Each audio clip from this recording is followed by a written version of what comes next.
हाँ जी, धमाकेदार दिवांगना की कंपनी में आज जो पधार चुके हैं और मुझे कंपनी देने के लिए द पर्सन इज़ मुझे ऐसा लगता है इनके रग-रग के अंदर एक म्यूज़िक है। रग-रग के अंदर वो शब्द हैं जो इंडस्ट्री में सबकी ज़ुबान पर आजकल हैं। None other than Kunal Varma in the house, welcome to the hello studio. Devangana, thank you यार, thank you for inviting me. मतलब I am so happy to see you. सबसे पहले तो let me tell you that Kunal and me अपना पुराना वाला याराना है, पुराना वाला बहुत है पुराना वाला जयपुर यार से। जयपुर से याराना है हम लोगों का।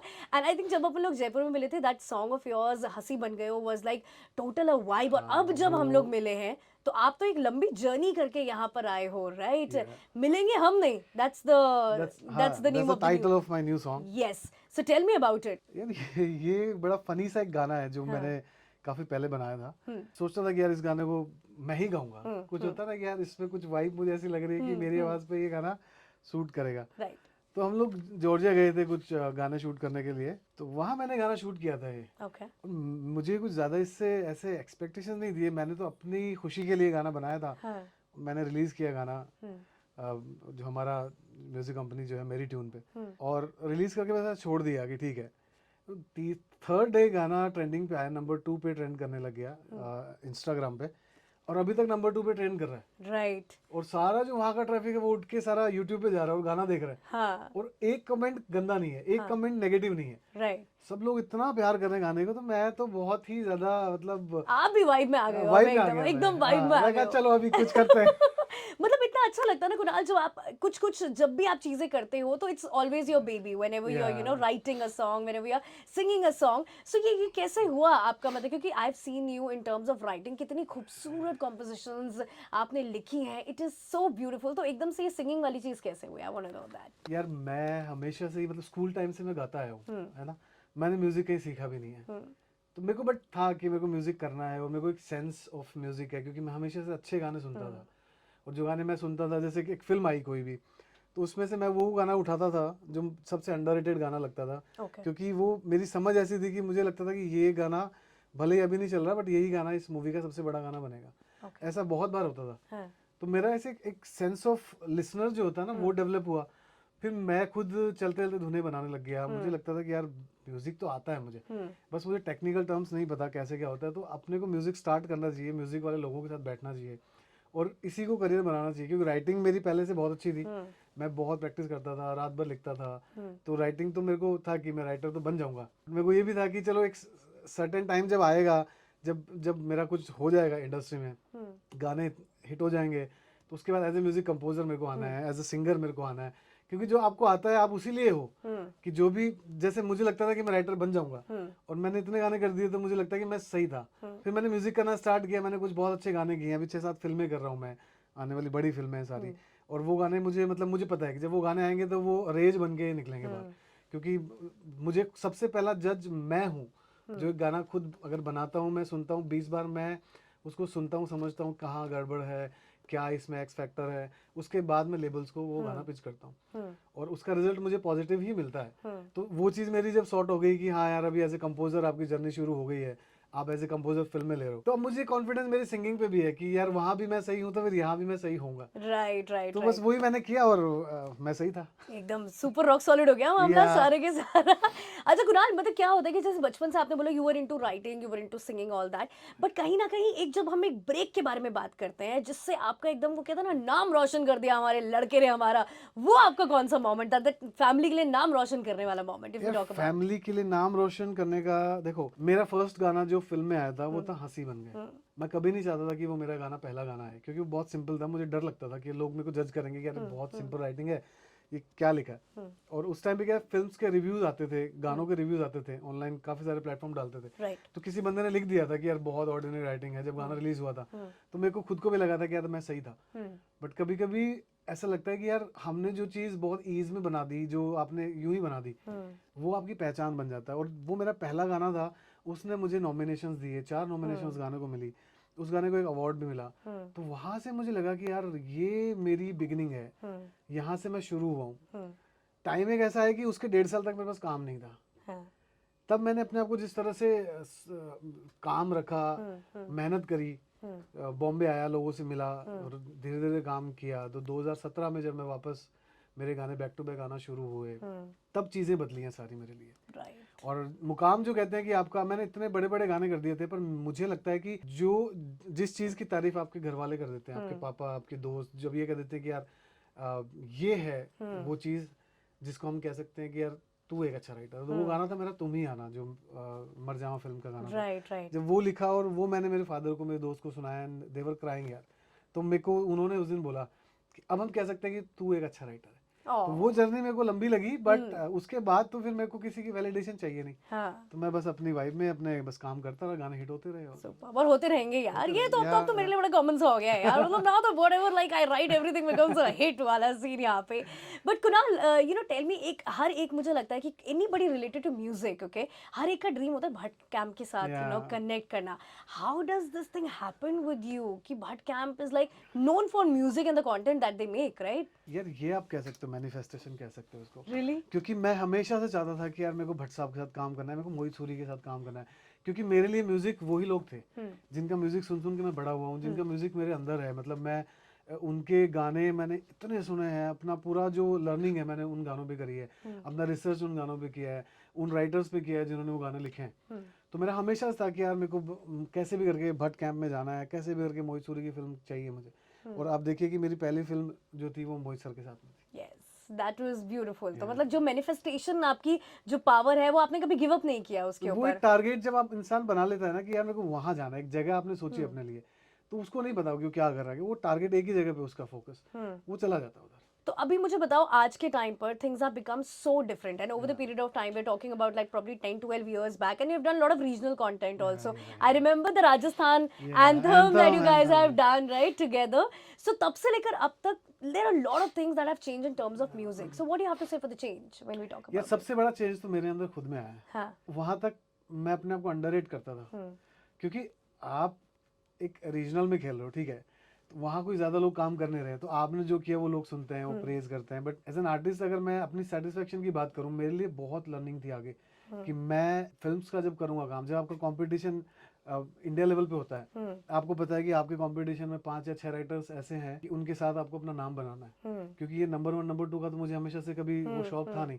बट मुझे ये पता था कि एक टाइम पे आप, चलो 5 6 नहीं, एक पर्टिकुलर टाइम पे सिर्फ 10 राइटर्स ऐसे होते हैं जो लीड करते हैं इंडस्ट्री को। मेरे को उसका एक पार्ट बनना है और मेरे को अपना नाम बनाना है।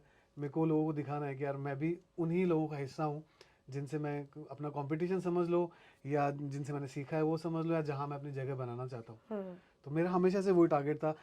फिर बीच में जो मैंने इतनी सिटिंग्स करी हैं अलग अलग कंपोजर्स के साथ, सिंगर्स के साथ, तो मेरा जो अंदर से जो मेरा म्यूजिक था वो इतना निखर गया, क्योंकि आप हर कंपोजर के नोट्स अलग हैं, वाइब अलग है, आप रात दिन उसी वाइब में रहते हो, म्यूजिक में रहते हो, सबसे आप थोड़ा थोड़ा थोड़ा थोड़ा लर्न करते रहते हो, तो एक टाइम आता है जब आप तैयार हो जाते हो कि यार अब मैं कर सकता हूँ, अब मैं म्यूजिक कर सकता हूँ। तो वो एक लंबी जर्नी थी और वो बस यूं ही मेरा काम आसान यू नो हुआ। इंडस्ट्री में जर्नी हर किसी की अपनी होती है, हर किसी के अपने हाईज होते हैं, हर किसी के अपने लोज होते हैं। We call it a roller coaster journey, Yeah. Okay? So when was the time जब आपका, जैसे आपको लगा कि यार this is kind of something very low, and how did you, how were you dealing with all those struggles? यार मैं तो हार गया था, मैं सच बता रहा हूँ। मैं तो जाने की तैयारी थी मेरी कि मैं एक साल में इतना वो होता ना कि डीमोटिवेटेड हो गया। मैंने 8 महीने प्रीतम दा के यहाँ भी काम किया, मैंने काफ़ी बड़ी बड़ी फिल्में असिस्ट करी उनके साथ में, जैसे ए दिल है मुश्किल, रईस, दंगल, दंगल नहीं सॉरी जग्गा जासूस, तो ऐसी 4-5 फिल्म मैंने असिस्ट करी, उनके साथ खूब काम किया मैंने। बट मुझे लगा कि ये मेरे लिए लर्निंग के लिए ठीक थी, जो मैंने 8 महीने में जो सीखा वो मुझे लगा कि मैंने 8 साल का सीख लिया, क्योंकि वहाँ पे प्रेशर इतना होता था, एक एक दिन में 10-10 गाने करना क्या होता है, कोई भी उनके इतने असिस्टेंट होते थे, एक गाना ये दे रहा है, एक वो दे रहा है, एक वो दे रहा है, तो प्रेशर शुरू में मुझे लगा कि यार ये सब करने नहीं आया मैं। जैसे जैसे टाइम गया मुझे लगा कि यार यही तो मुझे सीखना था, प्रेशर को कैसे हैंडल करते हैं, और इतना काम जब एक साथ आता है तो आपको उसको कितना ईज में बिना किसी टेंशन के करना है। तो वहाँ से वो मेरी लर्निंग शुरू हुई। फिर जब मैंने प्रीतम दा को वहाँ से टाटा बाय बाय कर दिया, उसके बाद मुझे लगा कि यार मेरा कुछ नहीं होगा और मेरे को जाना है। बट एक फाइन डे मैं ऐसे ही बैठा था और मैंने सोच लिया था कि मेरे को जाना है, तो मैं एक स्टॉल पे खड़ा हुआ मैं स्प्राउट्स खा रहा था, तो बस यही था, मेरे ऊपर वाले से मेरा झगड़ा चलता रहता है। तो मैं बोला कि यार मैंने अपनी मेहनत में कहीं कमी नहीं छोड़ी, कमी तेरे में रह गई है और मैं अब हार के जा रहा हूँ। मैं बहुत कुछ करना चाहता था बट ठीक है, मेरे को मंजूर है, अब इससे ज़्यादा मैं मेरी फैमिली को सफ़र नहीं करा सकता। वहाँ पे कुछ लोग आए जो बॉडीगार्ड्स थे, मतलब कुछ सिक्योरिटी कंपनी से थे, अच्छे खासे तगड़े बंदे थे। तो वो स्प्राउट्स की जब उन्होंने प्लेट ऑर्डर करी, वो खाने लगे, तो एक एक बंदे ने हम करना शुरू किया, हाँ हंसी बन गए, हाँ नमी बन गए, और उसके साथ उसके 4 जो और साथ में थे वो ऐसी मस्ती में गा रहे थे वो गाना। और मुझे उस दिन वो साइन मिला कि यार वो चाहता है कि बेटा तूने ये किया कि लोग तेरे सामने तेरा गाना गा रहे हैं और तू हाँ। बात कर रहा है जाने की। वो दिन था, उस दिन मैंने कहा कि मेरी कैलकुलेशन में गड़बड़ है। मैं पैदल पैदल घर जा रहा था और पूरी ऐसे सिटी लाइट्स मुझे दिख रही थी और मेरी पूरी ज़िंदगी मुझे बदलती हुई नज़र आ रही थी कि मैं कल से मेरा एक नया दिन है और कल से मैं एक अलग रास्ते पे काम करूँगा, अलग तरीके से काम करूँगा। उस दिन के बाद मेरी पूरी लाइफ चेंज हो गई। वाह! तो मतलब आपके खुद के माइंडसेट की वजह से यू फील कहीं न कहीं चीज़ें स्टक हाँ, थी? हाँ, स्टक थी। हाँ। कुछ डिसीज़न थे जो मैं नहीं ले पा रहा था। हुँ, जैसे मेरा जहाँ मैं रहता था वो जगह मेरे लिए सही नहीं थी। सही इन द सेंस हुँ, कि मुझे वहाँ वाइब नहीं आती थी। हुँ, जिन लोगों के साथ मैं काम कर रहा था मुझे लगता था कि मैं बड़े कंपोज़र्स के साथ काम करूँ। हुँ, बट मेरे को ये कैलकुलेशन बनानी थी कि मुझे कैसे भी करके ब्रेक थ्रू चाहिए, हुँ, मुझे कैसे भी करके टी सीरीज़ चाहिए, मुझे कैसे भी करके बड़े लेबल्स चाहिए, वो नहीं मिल रहे थे। तो हुँ, मैंने फिर ये सोचा कि इंडस्ट्री में हमेशा एक नया लॉट रेडी हो रहा होता है, नए हुँ, कंपोज़र्स का, नए सिंगर्स का। तो उनको मेरी ज़रूरत है क्योंकि बड़ा तो कंपोज़र मुझे बुलाएगा नहीं। राइट। तो मैं क्यों ना उन लोगों को ढूँढूँ हुँ, जिनको अच्छे गाने की ज़रूरत है, जो अच्छे गाने बना रहे हैं, क्योंकि नया म्यूज़िक तो वही लेके आएँगे। हुँ, आज नहीं 4 साल बाद जब उनमें से अगर 50 कंपोज़र पकड़ूँगा, हुँ, 5 तो अपनी लाइफ़ में ग्रो करेंगे, उनके बिल्कुल, साथ-साथ मैं भी ग्रो करूँगा। राइट। तो मैंने ये कैलकुलेशन लगाया और वो मेरा एकदम सही हुआ, हाँ, क्योंकि जिन कंपोज़र के साथ मैं काम किया, उनमें से 5-6 कंपोज़र्स ऐसे थे जिनके गाने आना शुरू हुँ। हुए और उनके साथ-साथ मैं भी हिट हो गया। वाओ यार superb so are you like spiritual person are you a religious person क्या क्या कैटेगरी है आपकी if I talk about it यार रिलीजियस तो मैं बहुत हूँ, बट हम्म मेरा ऐसे कुछ पूजा करना, मंदिर जाना, ये हम्म सब मैं जाता हूँ अपने हम्म फैमिली की खुशी के लिए जाता हूँ। वो मुझे बोलते हैं तो मैं कर लेता हूँ। बट मेरा जो स्पिरिचुअल कनेक्शन उससे थोड़ा सा अलग ही टाइप का है। मैं हमेशा, मुझे लगता है कि यार मैं बात करता हूँ, मेरी बात सुनी जाती है, मांगता कभी नहीं, हम हमारी लड़ाई होती है, हमारा एक कॉन्वर्सेशन होता है। तो मेरा हमेशा से वो एक कनेक्शन था कि मैं एक उसका बच्चा हूँ मैं, हम्म क्योंकि मैं अकेला इतना रहा हूँ, मेरे पास कोई है नहीं बात करने के लिए, हम्म कोई था भी नहीं उस टाइम पे। तो मेरे को अगर किसी ने संभाला है तो हमारी मेरी उसकी जो ऊपर जो कॉन्वर्सेशन होती है, उसी से बात करना, उसी से जवाब लेना, उसी हम्म से झगड़ा करना, उसी को बोलना कि मैं दिखाता हूँ, तूने नहीं करना ना, मैं करके दिखाता हूँ, हम्म अभी देखते हैं कौन जीतेगा। तो मेरी ऐसे कॉन्वर्सेशन होती थी। तो मेरे लिए एक स्पिरिचुअल एक पावर है जो मुझे चलाती है, हम्म जिसने मुझे वहाँ से वो फोटोकॉपी की शॉप से लेके आज यहाँ बिठा दिया। तो मैं उस वाइब को मानता हूँ। दैट इज सो ब्यूटीफुल या यार मतलब टोटल मैं खुद वाइब में आ गई हूँ अभी ये वाले कुणाल अच्छा अगर आपकी जर्नी के बारे में मैं बात करूँ लाइक राजस्थान से लेकर अभी मुंबई तक के एक एक ऐसा मोमेंट जब आपको लगता है कि यार अब तो लाइफ सेट है यार ये ना अब मुझे बहुत लगना बंद हो गया है कि हम्म लाइफ सेट है। सेट है का मतलब है कि देखो मैं वैसे बहुत खुश रहता हम्म हूँ, मैं अपनी लाइफ में बाकी चीज़ों को लेके काफ़ी सेटिस्फाइड रहता हूँ कि हम्म क्योंकि मुझे पता है मैं कहाँ से आया हूँ, मेरी हम्म रूट्स क्या है, इसलिए मुझे वो चीज़ हमेशा अपने ग्राउंड पे रखती है। बट मेरे को कुछ चीज़ ऐसी हुई मेरी लाइफ में जो मुझे लगता है कि यार ये मैंने किया। हम्म जैसे मेरा एक गाना था जो मार्शमेलो के साथ में आया था, मैं आपको बताऊँ ये बड़ा कमाल का किस्सा है। ये गाना जब मैंने प्रीतम दा के लिए लिखा था, तो मैं उस टाइम पे मोहित सर की एक फिल्म कर रहा था, हाफ हम्म गर्लफ्रेंड। हम्म तो मैं सिटिंग में था, मेरा लंबा सेशन चलता था उधर। तो प्रीतम दा के वहाँ से कॉल्स आ रहे थे उनके मैनेजमेंट में, पीयूष करके एक बंदा था। तो बोले भाई मार्शमेलो आ रहा है शाम को, पूरी इंडस्ट्री आ रही है, आप भी आओ मिलने के लिए। तो मुझे नहीं पता था कि मैंने मार्शमेलो के लिए गाना किया है, मुझे नहीं पता था कि मार्शमेलो कौन है। और मैं हमेशा से क्या था कि यार मैंने काम कर दिया ना, अभी करते रहेंगे वो लोग बैठ के, रिलीज होगा ठीक है, मेरे को उससे मतलब है। तो मैं नहीं गया। अगले दिन जब मैं सोशल मीडिया उठा के देख रहा हूँ शाहरुख खान मार्शमेलो के साथ, हर एक बड़ा सिंगर मार्शमेलो के साथ, मैंने कहा यार मार्शमेलो है कौन। हम्म मैंने मार्शमेलो को जब सर्च किया और मेरे को पता चला कि यार इतना बड़ा आर्टिस्ट, उसके लिए मैंने गाना किया, पूरी इंडस्ट्री जाके उससे फोटो खिंचवा रही है और जो लिख रहा है वही बेवकूफ़ नहीं गया वहाँ पे। हाँ हाँ और मैं बताऊंगा किस किस को, क्योंकि वहाँ मेरा क्रेडिट भी नहीं दिया था। हम्म और तो मैंने कहा यार अब मैं क्या करूँ, अब मेरे पास तो इनवॉइस थी जो मेरे को पेमेंट मिला था उस गाने के बिहाफ पे। हम्म तो मैंने कहा ये मेरे पास में एक प्रूफ है। तो मैंने कहा कि इस गाने को अपना कैसे बनाऊं, मैं किस किस को जाके बोलूं। तो मैंने एक एसटी में एक हाफ पेज का पूरा इंटरव्यू दिया था मार्शमेलो को उस गाने के लिए, कि उस पर लिखा होता कि यार मुझे नहीं पता था कि मैं मार्शमेलो के लिए लिख रहा हूँ। तो वहाँ मैंने उस Oh, गाने का जो कि यार ये गाना मेरा है, मेरा लिखा हुआ गाना। which song? That was Biba? Biba, या Yeah, बीबा, okay. Amazing यार मतलब या। ये ऐसे मोमेंट्स भी होते हैं वहाँ पे तो वहाँ मेरे को लगा था कि मैंने यार कुछ बहुत बड़ा काम किया, बट बाद में फिर वो वैनिश हो गया क्योंकि कहीं क्रेडिट नहीं था, कहीं कुछ था नहीं। हम्म बट ठीक है, मेरे लिए वो बहुत बड़ी बात है। उसके बाद मैंने दुआ लिपा के साथ किया, एड शेरन के साथ किया, सारे हम्म, कोलैबोरेशंस किए। तो हम्म, मेरे को पता है कि मेरे अंदर मैंने क्या किया है, कितनी हाँ। कितनी चीजें करी है, तो मेरे को बताने की कोई तो वो जरूरत नहीं है। साइलेंटली आपका जो काम है वो बोल गया, बोल है गया ना, बोल गया। या अच्छा, you know what Kunal, writers and all के मतलब जनरल जो मतलब like a layman like me when it comes to writing, so people think कि यार एक अलग से बैठ के कमरा, एक हंसी वादियाँ, खुला आसमां, ऐसी होती है क्या राइटिंग? ये बताओ आपकी यार क्या स्टाइल है वो? मेरा कभी भी ऐसा रहा नहीं है। हाँ। एक टाइम था जब मैं सीख रहा होता था ना, हम्म, तो यार मैं तब से ऐसा ही, मुझे अभी लगता है कि कभी भी कहीं भी बैठ के लिखना शुरू कर दिया, कहीं भी बैठा हूँ आपसे बात कर रहा हूँ, माइंड में कुछ आ गया, हम्म, मोबाइल चालू कर लिया। पहले रात रात भर बैठ के राइटिंग करते रहता था, एक एक दिन में 20-20 गजलें लिखता रहता था। हम्म। और रात भर दोस्तों को फोन करके उठाता रहता था कि यार ये मैंने ये लिखा है। वो मुझे तंग आ जाते थे बेचारे। ओके। अब वो मुझे अब फोन करते कि साले भूल गया, अभी तू बात नहीं करता, तो हमको उठाता था अब ऐसा। तो बड़ा आदमी हो गया ऐसा। हाँ बड़ा नहीं, बट अब क्या है कि यार इतनी सारी चीज़ें चलती रहती हैं, हम्म, इतने प्रोजेक्ट चलते रहते हैं, तो माइंड में ना हमेशा हो रहता है कि उनको कंप्लीट करना है। हम्म, तो फिर खुद की हैप्पीनेस भी कहीं खो ना जाए ना, एक होता है हम्म, कि खुद का एक कॉर्नर है कि जो जहाँ मैं, मुझे लगता है कि यार वो मुझे चाहिए ही चाहिए, वहाँ मैं काम भी नहीं करता, हम्म, बैठा रहता हूँ, वाइफ के साथ कहीं चला जाता हूँ घूमने के लिए। हम्म। तो वो मैंने दोनों चीज़ें आराम से अपनी संभाल के रखी हुई हैं। Yes, I totally love your pair right out there, you and Kavita together, and especially she your is dog. Adorable. Do you think that your life changed after शादी?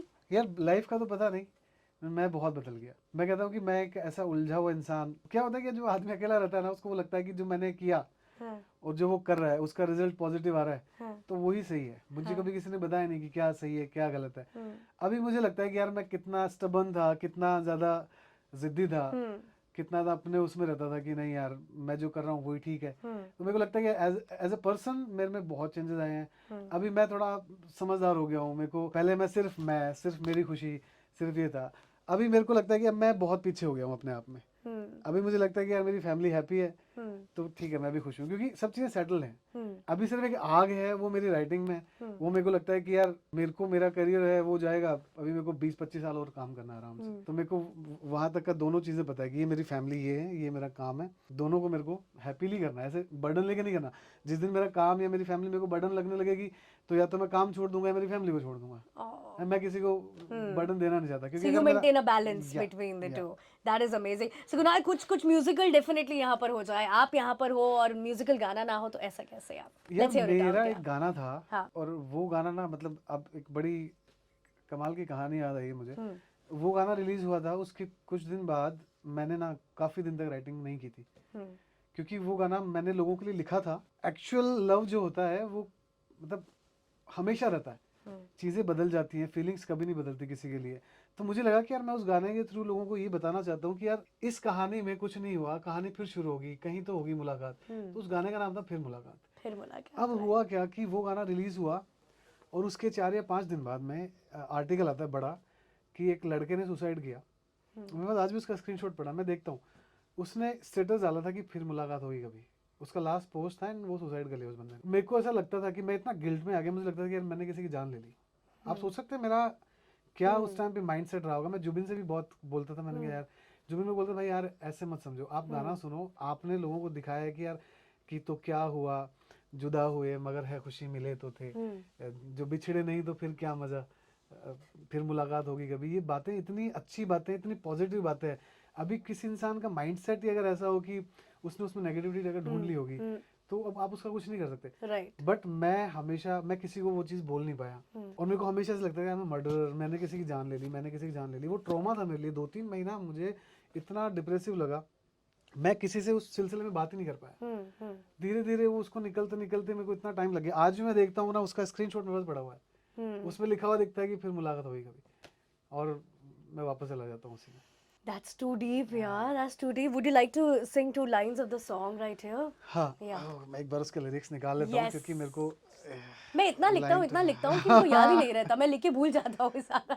तो वो गाना था कुछ, वो कंपोज मैंने किया था रंगन के साथ में, और हमारा ये पहला कोलैबोरेशन था। Yeah. फिल्म थी why cheat India, Imran Hashmi के ऊपर गाना शूट हुआ था, टी सीरीज से आया था।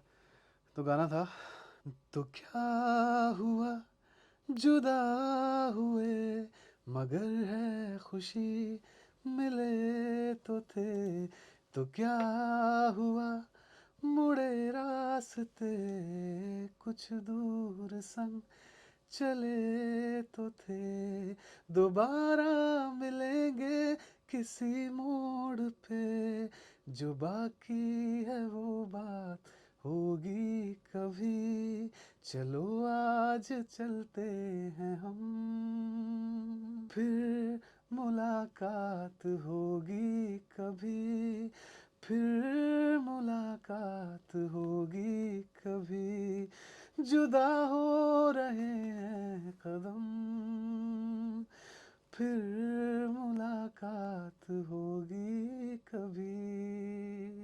वाह, दैट वाज सो ब्यूटीफुल।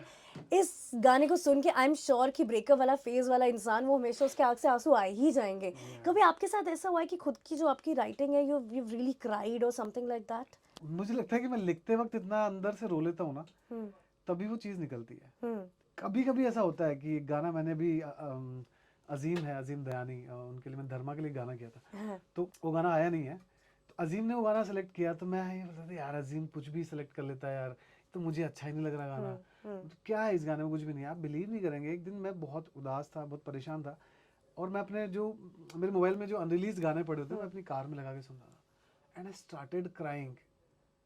मेरे को लगा यार ये क्या लिख दिया मैंने, और मुझे उस दिन मैंने अजीम को फ़ोन किया, मैंने कहा भाई आई एम सॉरी, मैंने ना ये सोचा था कि यार ये गाना तुमने क्यों सेलेक्ट किया मुझे नहीं पता था, बट आज मुझे पता चला कि इस गाने में क्या है, क्योंकि इस गाने का एक ऐसा कॉन्सेप्ट था कि यार मुझे हर चीज़ चलेगी तुम्हारी, हर चीज़ गवारा है मुझे तुम्हारी। वो बोलता है कि बस एक चीज़ गवारा नहीं है, और वो जब आप सुनोगे और जब वो गाना आएगा, मैं बोलता हूँ कि जब वो गाना आएगा तो लोगों को पता चलेगा कि मैं उस दिन क्यों रोया था वो गाना सुन के। आई एम श्योर यार, ये सारे ऐसे भी डीएम्स भी आते हैं आपके पास कि आपके गाने ने रुला दिया? बहुत आते हैं, then- मेरे तो हंसी बन गए, ऐसे मेरे इतने फैंस जो जुड़े हैं, सब ये कहते हैं कि हमारी कोई ना कोई कहानी इस गाने के साथ, हम्म और कुछ कुछ कहते हैं कि यार हम हमारी ज़िंदगी में ज़िंदगी और मौत के कगार पे थे, जहाँ इस गाने ने हमें हेल्प किया। कुछ लोग कहते हैं कि यार हमारी लाइफ में हम ब्रेकअप पे थे, या मेरी वाइफ से हमारा डाइवोर्स हो रहा था, तो इस गाने ने हमें दिया। वही जब मेरा गाना आया दुनिया, उस गाने के बाद मुझे ऐसी स्टोरीज मिली सुनने को, फिर दिल आया, इतने सारे गाने आते हैं, तो मुझे बस वही लगता है कि यार मैं, हो सकता है कि मेरा चेहरा कहीं नहीं है, बट मुझे पता है कि मैं सबके मोबाइल में कहीं ना कहीं किसी ना किसी गाने के रूप में रहता हूँ, मेरे लिए ये बहुत बड़ी बात है। बिल्कुल यार, and that you are a blessed baby in that manner, yeah right? Completely totally totally completely blessed with it. Completely yeah. Kunal, आपको तो किसी ने डिस्कवर किया, लेकिन do you also discover talent, some writing, some singing, some composings? देखिए यार, मुझे नहीं लगता कि मैं कौन होता हूँ किसी को डिस्कवर करने वाला, बट मुझे ना पता चल जाता है कि यार ये डिजर्विंग है। मैं आपको बताता हूँ, 2-3 सिंगर्स ऐसे बताता हूँ मैं आपको। एक सिंगर है राघव चैतन्य, उसका कोई गाना जब नहीं आया था, मैंने बहुत पहले एक स्टोरी डाली थी कि ये बंदा है और आप इसको 2-3 साल में इसकी वॉइस याद रखना, ये वंडर बॉय है और ये मैजिक करेगा। और उसका जो गाना था दिल, जो हमने किया था, मैंने तेरा नाम दिल रख दिया, वो फाइट हमने की उसके लिए, वो सिर्फ इसलिए करी क्योंकि वो डिजर्विंग था और वो बहुत टैलेंटेड था। अब कमाल की बात ये है कि लॉकडाउन हुआ, उस साल कोई फिल्म में रिलीज नहीं हुई, उसका एक गाना और डब हुआ था, एंड मेरा गाना आने से पहले ही उसका एक गाना रिलीज हुआ। जो गाना था राघव का और अनुराग साइकिया का, उस गाने से राघव को फिल्म फेयर मिल गया। वाओ, मुझे लगता है कि मुझे सेंस है। एक सिंगर है मधुबंती बागची, जिनका भी गाना यस रिसेंटली यस जो गाना यस, है कि आज आज की की रात, राइट। आप उनसे पूछ लेना, हम बहुत अच्छे दोस्त हैं पुराने, तो हम लोग सिटिंग करते थे, बैठते थे, तो मैं उसका फैन था। उसके कुछ कवर्स थे जो मैं लोगों को भेजता था कि यार ये सीखो आप, अगर आपको क्लासिकल में जाना है। मैं उसको हमेशा बोलता था कि तू यार लेडी अरिजीत सिंह है, हमेशा बोलता था। इवन मेरी 4 दिन पहले उससे बात हुई है, वो मुझे हमेशा बोलती है कि यार आज चीज़ें हो रही हैं, बट आपने उस टाइम बोला था कि यार जिस दिन टाइम आएगा उस दिन सब चीज़ें एकदम से बदलेंगी। और आप देखिए कि उसके सामने क्या, मतलब मैं बहुत खुश होता हूँ जब देखता हूँ कि यार चलो मेरा प्रिडिक्शन मान लो चाहे कुछ भी हो। राइट। एक लड़का था सोहम नायक, उसको, वो मेरे किसी दोस्त को असिस्ट करता था, तो मैं उसको बोला कि मैंने कहा यार ये लड़का बहुत अच्छा गाता है और तू अच्छा लगे तेरे को बुरा लगे, मैं इसके पीछे काम करूंगा। एंड मैंने उसको पहला गाना दिलाया बस एक बार, अनुराग साइकिया के साथ, वो गाना ब्लॉकबस्टर हुआ, बहुत अच्छा गाना चला। उसके बाद मुझे टी सीरीज मिला, आप सोचिए, तो वो गाना जब हिट हुआ तो उसको इतना अच्छा काम मिला उस बंदे को, तो मुझे लगा कि यार मैंने सही किया। आगे के कुछ टैलेंट है, मैं आपको आज लिख के देता हूँ। एक बंदा है सम्यक प्रसन्ना, और उस पर मेरी नज़र हमेशा से है। वो आज नहीं कल नहीं, वो आएगा। मेरे से जो हो सकता है मैं नए टैलेंट के लिए करता हूँ, मेरे को कोई उनसे बेनिफिट नहीं है, बट मैं अभी एक एल्बम कर रहा हूँ, उसमें मैंने पूरे अपनी लाइफ की सबसे बेस्ट राइटिंग करी है। वो गाना पूरा एल्बम मैंने कंपोज किया है, ओह वाह, और सारे नए टैलेंट है, सारे नए टैलेंट है। कोई एक सिंगर है मुझे जो चाहिए थी, जो मेरे एल्बम को थोड़ा सा पुश करे, तो वो एक फीमेल सिंगर मान लीजिए आप। बाकी सारे नए टैलेंट लिए मैंने, और उस लड़के को भी उसमें मैंने 3 गाने गवाए। मैंने एक गाने के लिए बुलाया था उसको, नाम याद रखना सम्यक प्रसन्ना। 3 साल 4 साल 2 साल 1 साल जब भी आएगा वो बंदा फटेगा। Wow we are looking forward to this पटाखा राइट देयर कि कब फटने को तैयार 21 है। साल का लड़का है अभी। यस। और मुझे ये उसकी आवाज भी मुझे अमाल ने सबसे पहले सुनाई थी। अच्छा, तो आपका बडीशिप कौन सा सिंगर कंपोजर के साथ है? एक होता है ना कि यार ये तो अपना एकदम बंटा स्टाइल है, हाँ, कौन वो है? यार मेरा ना सबसे ज्यादा जो अगर मैं बोलता हूँ ना, वो मोहसिन शेख जो है, मोहसिन भाई जो हैं, हाँ हाँ। मोहसिन जावेद जो हैं, उनके साथ में है। आदित्य देव, पायल देव हो गए, अमाल हो गया है। इन लोगों के साथ में मेरा एक बहुत बड़ी वाला कनेक्शन है कि जिनसे मैं अपनी कुछ भी बात शेयर कर सकता हूँ। इवन मोहसिन भाई के साथ तो मेरा ऐसा है कि यार मेरे को फील ही नहीं होता, कि मेरे को पता है कि यार अगर मैं रात को 1 बजे फोन करूंगा ना, भाई यार ये चीज़ है, वो बंदा नेक्स्ट क्वेश्चन नहीं पूछेगा, वो मेरे पास में ही खड़ा हो जाएगा, भाई क्या करना है, वो पूछेगा भी नहीं क्या बात हुई है, हाँ। वो लड़ लेगा दुनिया से। ऐसा याराना है ऐसा पूरा। याराना है। That is amazing. So before we switch to the game that we have हमने आपके लिए किया है, we would love to hear this breakup peppy breakup song right here. Let's hear it out, come on, let's do it. हाँ तो guys, ये मेरा एक नया गाना जो मिलेंगे हम नहीं आया है, मेरी ट्यून पे गाना रिलीज हुआ है। प्रमोशन कर देता हूँ मैं थोड़ा सा। Yes please. मैंने गाया, मैंने कंपोज किया, लिखा था गाना, और मैं बहुत शुक्रगुजार हूँ आप सब लोगों का कि आपने इस गाने को इतना बड़ा हिट किया, आपने इसको ट्रेंडिंग पे लाया, वो भी नंबर 2 पे। मैंने नहीं सोचा था, बट या इट्स ट्रू। तो मैं आपको गा के ये गाना सुनाता हूँ, कुछ 2 लाइन इसकी। ये एक अजीब सा ब्रेकअप सॉन्ग है कि उसमें आपको ना ब्रेकअप फील होगा, लेकिन आपको मजा आएगा, आपको रिवेंज लगेगा कि यार नहीं, इसको पॉजिटिव तरीके से लेंगे तो कैसा लगेगा। राइट। तो ये था कि ये प्यार प्यार क्या लगा रखा है, तूने दिल में तो मेला लगा रखा है। ये प्यार प्यार क्या लगा रखा है, तूने दिल में तो मेला लगा रखा है। बिकते नहीं यहाँ दिल, ये इश्क की है महफिल, लगाओ ये फरेब की दुकान और कहीं। मेरे जैसे तो मिलेंगे मिलेंगे हम नहीं, मेरे जैसे तो मिलेंगे मिलेंगे हम नहीं। है तेरे यार बथेरे मेरे भी कम नहीं, मेरे जैसे तो मिलेंगे मिलेंगे हम नहीं। पापा para पापा पापा पापा पापा पापा para पापा पापा पापा पापा पापा पापा पापा पापा। Awesome!